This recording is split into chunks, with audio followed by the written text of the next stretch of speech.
Mother, I'd like to thank you very much for taking the time to conduct this interview.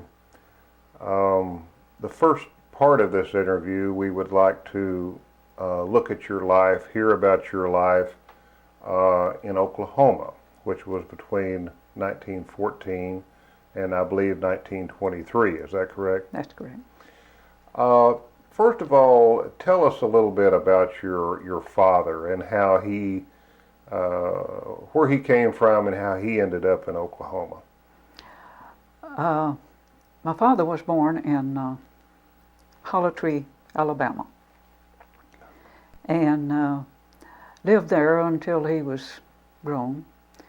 His father died in 1896, I believe. And then after that, he and his mother and three of his sisters moved to Rush Springs, Oklahoma. His older brother and two older sisters had married and had established their homes in Alabama. So they remained there? They remained there at that time. Uh-huh. And so my father moved with his mother and the sisters, and he took care of them until the sisters were married. And so his mother never remarried then? No. Yeah. Mm-hmm. How about your mother? How did she get to Oklahoma, and where was she from? Well, she was born at Merkel, Texas, and her mother and dad and the five brothers and sisters moved to Oklahoma, I presume sometime in the early 1900s. And so they met, and they were married in May the 11th, 1911. 1911. In right. Lindsay, Oklahoma. Now, where you were born near Rush Springs. Do you have any idea where Lindsay, Oklahoma is from Rush Springs? I just know it's in the area. It's in the area, okay. So you were born in 1914. That's correct. Were you on a farm at that time, or were you living in town, or what? Yes, we lived on a farm south of Rush Springs. And now my birth certificate said I was born in Bailey, Oklahoma. So I presume that the doctor came to our home, and that when he registered my birth, he registered it at Bailey, which is another area, small town. I see. And describe the community around that area. Was it a farming community, or what were the principal crops if it was a farming community? Yes, it was farming. And I know my daddy raised corn, and he raised his own hogs, and mother raised chickens and turkeys. And I don't remember us raising watermelons, but I do know that Rush Springs was advertised as the watermelon capital of the world. Oh, it probably still is. I don't know, but it may still be the watermelon capital of the world for all I know. Very sandy land and very good to raise watermelon. Did you have any livestock or anything like that? We had horses and cows, and my daddy used the horses, plowed the ground with pushing up. So he didn't have a tractor? Oh, no. The horse pulled the plow, and he walked along behind, pushing the plow. I have never understood, when I've seen pictures of people doing that, how they could keep the plow straight, to have a straight furrow. I'm sure that was difficult. I'm sure it probably was. And it looks like the people just have to kind of manhandle the plow, to keep it in the ground and keep it straight and everything. So he plowed with a horse. Oh, yeah. And my mother had a cow, and she milked the cow. Now, did she sell the milk in town, or was that for your own use? No, it was for our own use. So you didn't have a store nearby where you could go buy milk? No. Now, No. Speaking of milk, did you have an ice box or a refrigerator or anything like that? No. We had a windmill that pumped water for our use, Uh-huh. and they had fixed up some kind of a box like out at the windmill with claws around it and a kind of a tray, and put the milk there, and then the water would keep the claws wet, Okay. and then the wind blowing would help to keep the milk cool.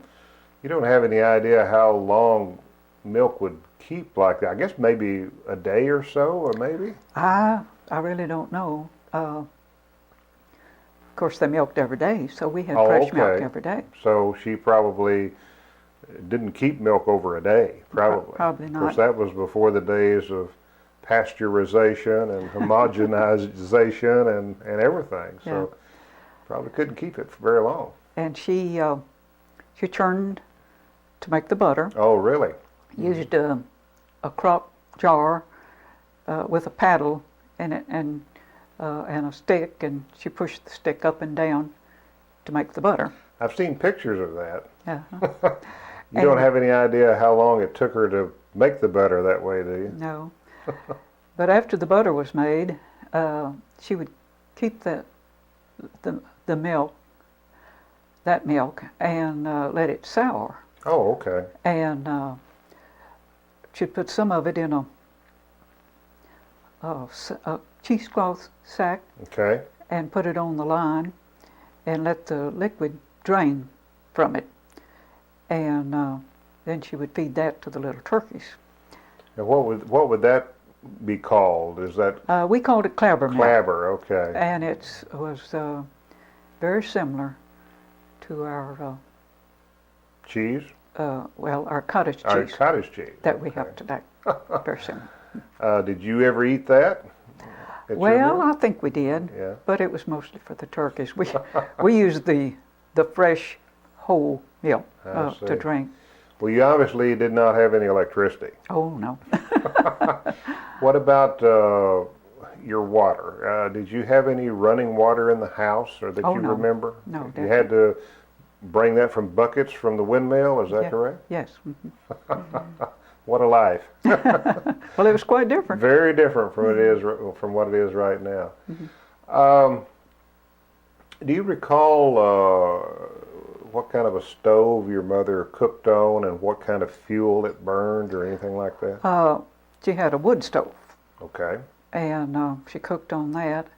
But then later, she bought what they call a coal oil stove, and that was quite an event. I'm sure. To get this stove, and it had a special oven, and so that was an improvement over the wood stove. I'm sure it was. And that stove probably heated the house too, don't you think? Or did she have a fireplace or anything like that? We didn't have a fireplace. The wood stoves heated the house. What about a telephone? Did you have a telephone?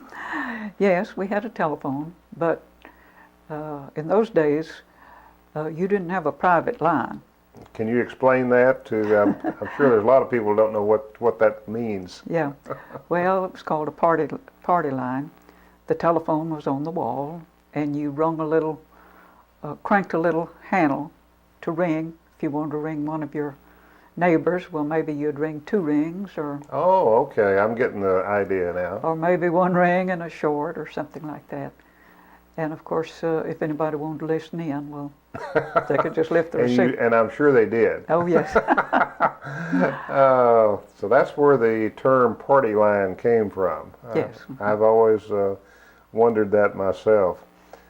How about a car? Did you have a car at that time? Oh no, we went everywhere with horses and buggy. And Did you have a buckboard? Do you remember whether you had a buckboard or I not? just remember it as being a buggy. Right. I really don't remember too much about it. So you probably didn't have indoor plumbing either. Oh no. So you had an outhouse that Oh, you yes. would go to. Yeah. Would you describe, now you were an only child, of course. Yes. Mm-hmm. Would you describe yourself during those days as being, say, spoiled or cantankerous or a bit of a problem for your parents, or what? I wasn't a problem. They didn't allow that. Okay. If I did something I wasn't supposed to, or I remember one time talking back to my mother, and she spanked me good and hard, and that was the last time. I never talked back to her again. Now, when I was a baby, they said I was kind of a mama's baby, and Mother did the milking. Daddy never did learn to milk. And the cow lot was some distance from the house. So if she left me at the house while she went to milk, well, I cried the whole time. So she'd take me down to the cow lot. Daddy would carry the milk bucket. She'd set me down beside her and do the milking. Then he would carry the milk back, and she would carry me. So I guess you'd say in that respect I was You spoiled. couldn't stand to be away from her at all. Not at that age. So you say that your dad had hogs. Yes. Now, did he slaughter those hogs there at the farm, and were those products used for your own consumption, or did he sell the products? It was just for our own consumption. Okay. And when it was, they would always pick a real cold spell of weather. Why? Well, so the hogs would not spoil as easily Oh, okay. while they were being. That's interesting. And he and the neighbors would come in to help, and they would slaughter the hogs, and then what you call butcher them, cut them up, and everything. And the neighbor women would come and help, and they would make sausage, and they would put the hams in a smokehouse and preserve them that way. And so we had fresh meat there during that time. And a smokehouse would be would it be a house out behind the house that maybe a fire is going in all the time and smoking the meat? Is that? I presume. I really don't remember too much about it. I know they put certain things on the hams before they put them out there to preserve them. And, tell me about your school and your church. Was that in town, or and how did you get to school and things like that? well, the school was the center of activity Okay. for the community. Was it in town, or? Oh no, Okay. it was about 1.25 miles from our house. Okay. And I walked to school. And now I did ride a horse, but I don't remember riding the horse to school. We had horses, and I did ride them. And all of and the church was at school, and our Christmas programs were at the school. You say the church was at the school also? Yes. Oh, okay. All of the community activities were at the school. Do you recall the preacher at that time? You know, whether it was a full-time preacher or a circuit rider, they call them, or what? You don't remember that? I don't remember that. What? I'm sorry. Go ahead. It was a 2-room school. Okay. And was one of the rooms for the lower grades and another one for the higher grades? Yes. I see. Do you recall any special event like at Christmas or anything like that has stuck in your mind these years about that time? Yes, there was one Christmas that I especially remember. We went to the schoolhouse for the Christmas tree and the program. And when we got there, some of the older children told me that there was a doll upon the tree that they thought was mine. Oh. They had seen my name on it. Oh, okay. Well, I couldn't believe that it would be mine because it was such a beautiful doll. It had hair and it had eyes that opened and closed. It was in a box and hanging on the tree. But sure enough, when the presents were passed out, well, my name was called for that doll. And that was a very special occasion. I'm sure it was. And then, after the program, we went home in our horse and buggy. Mm-hmm. And there were more presents at home Mm-hmm. that Santa Claus had brought. And I couldn't understand how in the world Santa Claus had got to our house and delivered those presents during the time we were at, after he had given the presents out at the schoolhouse. And then there. Well, that's still wondered by children today, of course, as you well know, how he can be so quick. Yeah. I understand, and I remember from doing the film on Daddy's life that there was a flu epidemic or something in was it 1918, I believe it was, and it was I think so. a real bad one. I think it was nationwide or something. Did you get the flu that year? We didn't, but a lot of people in the community did. Was that during, say, the winter time? Yes. Okay. There was snow on the ground. I remember that. And every time the phone would ring, even if it was for someone else, Mother would go to the phone and listen in and talk to the neighbors, and they would tell who was sick, and some of them had died. But fortunately, we didn't get the flu. But at the same time, Daddy had a horse. Mm-hmm.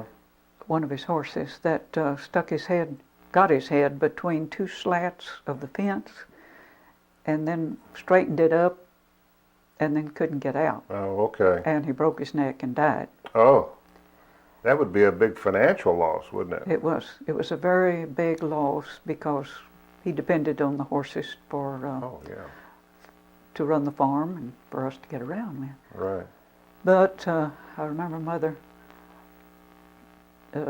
telling people on the telephone and saying how thankful that we were that it was just the horse and that we did not get the flu. That's right. So that would have been during that same time frame, around 1918. Yes, it was. That was during the First World War.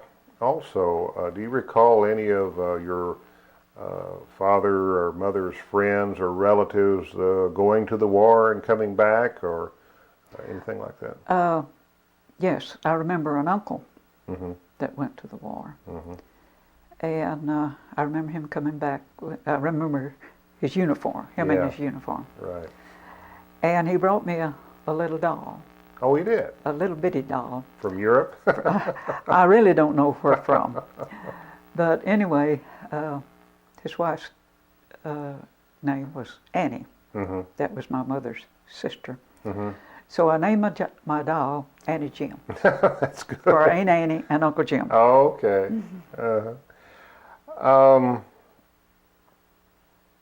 You know, I have always been fearful of snakes. And I've heard all my life that I got that fear from you. Do you recall how you got the fear? Yes. My mother didn't like rats. I don't know that she was afraid of them, but anyway, she didn't want to be around any rats. And we had a cellar where she kept the canned goods, and she wanted something for dinner one day. Mm-hmm. And so she asked me if I'd go down in the cellar and get the jar of whatever it was she wanted. Mm-hmm. It was a dirt cellar, and she stood at the door and pointed out the jar that she wanted. Well, when I got the jar and put it on the table in front of me, I thought, well, I'll look around a little bit. So I looked under the table, and there was a shelf under there, and there was a huge snake coiled up right there on that shelf, right at me. Well, I grabbed that jar and out the cellar I went. And then when Daddy came in for lunch from working in the field, well, Mother told him about the snake. Mm-hmm. So he immediately went down in the cellar and got the snake and killed him and brought him out. Right. And I remember that it was a huge snake. It was a bull snake, you think? Yes. Okay. And he was full of rats, I guess, because he was real big. And, well, as I remember it, he was a huge snake. But anyway, that scared me. Well, I'm sure it would scare me too. I'm sure there was an increase in the rat population in the cellar after your dad killed that snake. Any other occasions where you had been scared of a snake or anything like that you recall? Yes, I remember another incident. My mother and I had gone to visit a neighbor, and we had gone around the road when we went over there. But coming back, we cut across the field. Mm-hmm. And I was complaining, lagging behind. I was barefooted, and the stubble was hurting my feet. Uh-huh. And I was complaining and leaning just way behind. Anyway, she looked around and she saw this snake. Your mother looked around and saw a snake? Yes. It was I've been told, it was a black racer, or it could have been, I don't know if they called it a coach whip or a black racer. I've heard all my life that that's one of the same, but I don't know for sure. Anyway, he had his head up in the air and was chasing us. Uh-huh. Well, I started running. Nothing hurt my feet anymore. Sure. And Mother told me later that she thought, well, I might outrun the snake, but she didn't think she could. So she turned around and she had a syrup bucket in her hand, and she hit at the snake, and he turned around. He turned around and ran. I've heard that all my life too, that black racers enjoy chasing. You know, whether it's a person or anybody they'll run, they'll chase it. But that if you stop, they're going to stop and want you to run again. I think that's just their recreation. They enjoy that.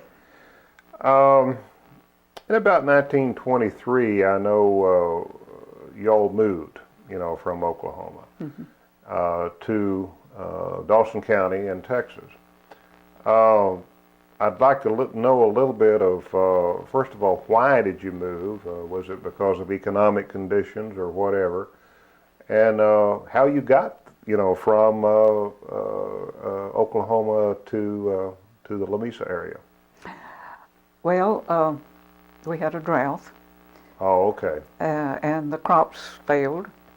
I remember Mother saying that they sat on the front porch and saw the corn just across the road just turn brown and die from the lack of moisture. No irrigation back in those days, was there? Definitely not. So we had relatives that had moved, her relatives that had moved to Lamesa. So my parents decided to move there. I was 9 years old, and I remember my teacher telling the students. Your teacher in Oklahoma? Yeah. Uh-huh. That she was telling about a plateau, what a plateau was. Uh-huh. Giving us a geography lesson. Uh-huh.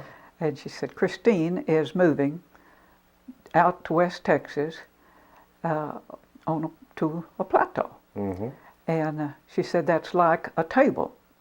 It's up higher elevation and flat on top. And when we got there, I realized that it was. The land is very flat, but you do go up an incline, what we call the breaks, to get there. Mm-hmm. And a lot of times, we didn't have good roads in those times, or the cars were not as powerful. So you had a car at that time? Well, my daddy bought one. Oh, okay. So before we he left bought one. Love Springs. Uh-huh. He sold the livestock and a lot of the... What do you do with his land, do you recall? He sold it to his brother. Oh, okay. All right. And he sent our furniture and things like that Mm-hmm. on the train Mm-hmm. to La Mesa.